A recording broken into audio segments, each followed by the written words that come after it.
Di sini saya akan menjelaskan siklus menstruasi. Siklus menstruasi dibagi menjadi 4 fase.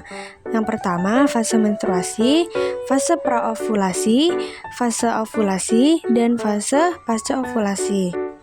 Untuk siklus menstruasi dibagi menjadi 3 siklus.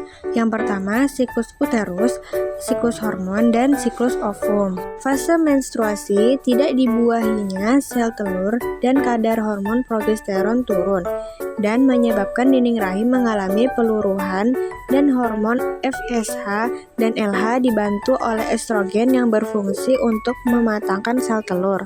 Kemudian, fase praovulasi. Ketika sel telur sudah matang, hormon FSH dan LH mengalami sedikit penurunan, sedangkan hormon estrogen mengalami kenaikan. Kenaikan hormon estrogen dibarengi dengan penebalan dinding rahim sampai batas maksimal. Fase ovulasi. Ketika sudah mencapai titik maksimal, hormon estrogen mengalami penurunan, sedangkan FSH dan LH mendadak mengalami kenaikan, sehingga mengalami pecahnya folikel dan mendorong sel telur keluar dari ovarium. Dan yang terakhir adalah fase pasca ovulasi.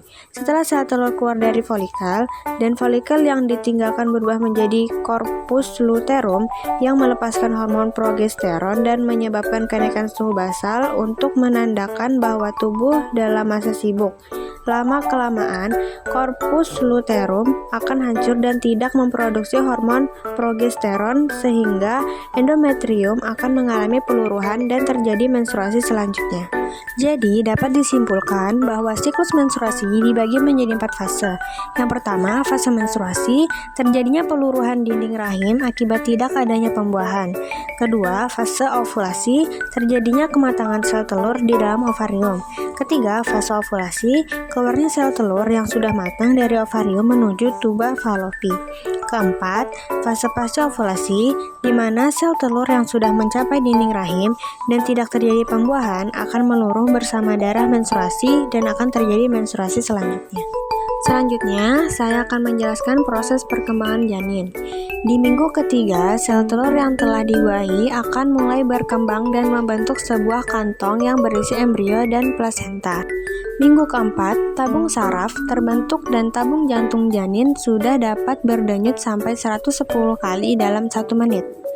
Minggu ke-5 sampai ke-7, tunas kecil yang menjadi lengan dan kaki janin berkembang, serta wajah dengan lingkaran besar untuk mata, hidung, mulut, rahang bawah, dan tenggorokan sudah mulai terbentuk.